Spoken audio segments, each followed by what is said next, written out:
An Oscar-nominated leading man who just headlined a global Netflix action hit signs on for a guest role in an 8-episode HBO comedy. Not the lead. A guest.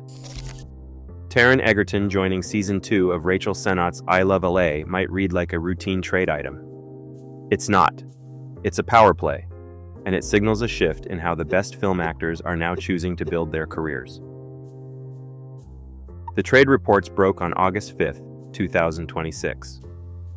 HBO confirmed that Egerton would join the second season of I Love LA, a half-hour comedy created by and starring Rachel Sennott. The announcement placed him alongside 5 other guest stars: Jamie Chung, Benjamin Norris, Dylan Arnold, Jessy Hodges, and Milan. Production was already underway on location in Los Angeles, filming an 8-episode season. Yet the official release left the most intriguing details completely blank. The network kept the characters, relationships, and individual episode counts entirely undisclosed.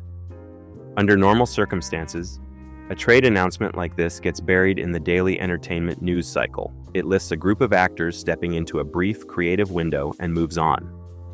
But Egerton's inclusion changes the math. An actor coming off a massive, globally streamed action blockbuster does not typically sign up for a limited, uncredited guest spot in a half-hour cable comedy unless there is a specific, strategic reason to do so. It raises a question that has nothing to do with needing a paycheck, and everything to do with how modern stardom actually operates. Rachel Sennott serves as the creative engine of I Love LA, writing, executive producing, and starring in a series where her distinct authorship is central to everything on screen.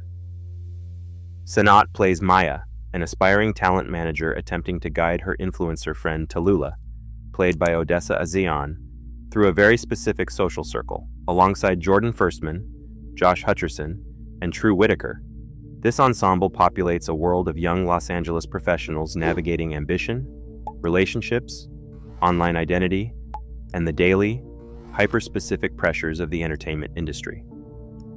The identity of the show is built entirely around Sennott's sharp, satirical comedic voice, rather than pre-existing intellectual property, superhero brands, or literary adaptations. For an established film actor, this makes a guest spot far more than just a minor job on a smaller screen. It represents direct access to a highly defined, authored environment. Creator-led half-hour comedies offer performers the chance to take on stranger, sharper, and far more experimental roles than a traditional studio feature would ever permit. Stepping into this world is less about finding employment and more about entering a highly specific, high-energy sandbox, a choice that becomes especially intriguing when contrasted with the massive scale of a leading man's typical career. To understand why this choice is so unusual, look at where Egerton actually stands in the industry. He is not an actor looking for a foot in the door or a career resuscitation. His status rests on 2 distinct pillars of modern film stardom. First, there is performance prestige. In 1919, he carried the demanding musical biopic Rocketman, performing Elton John's catalog himself. The film turned a $40 million budget into $195 million worldwide, securing Egerton a Golden Globe for Best Actor in a Musical or Comedy and establishing him as a bankable theatrical lead. The second pillar is massive, global streaming reach. In April 2026, Egerton starred alongside Charlize Theron in the Netflix survival thriller Apex. Directed by Baltasar Kormakur, the film cast Egerton against type as a ruthless antagonist.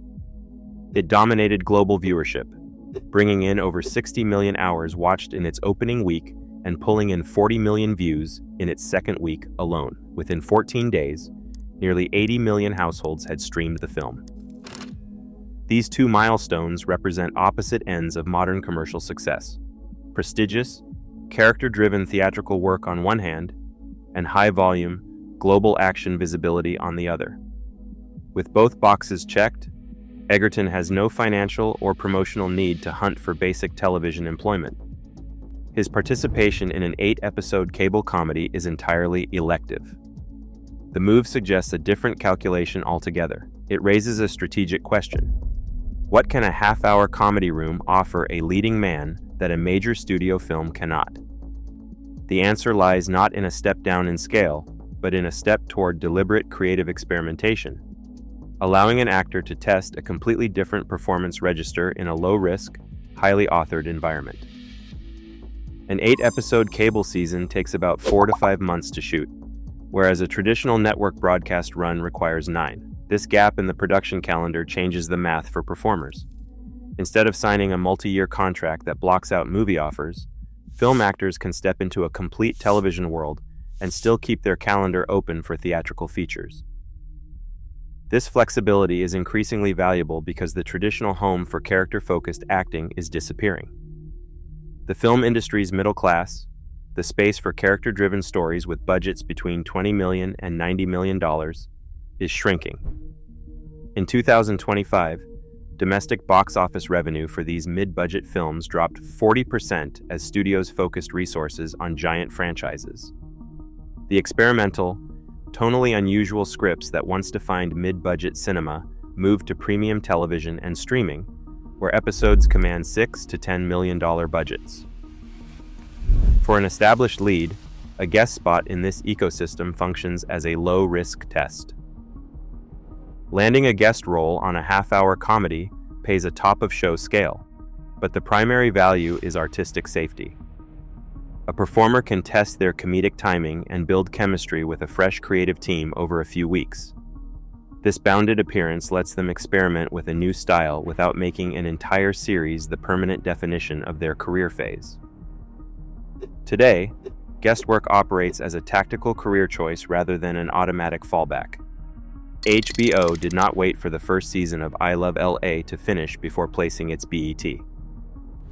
On November 20th, 2025, during its New York slate presentation, the network announced a second season renewal after airing only 3 episodes. HBO chairman Casey Bloys described the series as one of the platform's fastest-growing comedy titles. While secondary platform metrics require careful reading, HBO's internal tracking reported an average of 1.8 million cross-platform viewers per episode, with episode 6 drawing 1 million viewers within 3 days. This momentum explains why the network transformed the second season into a high-profile destination.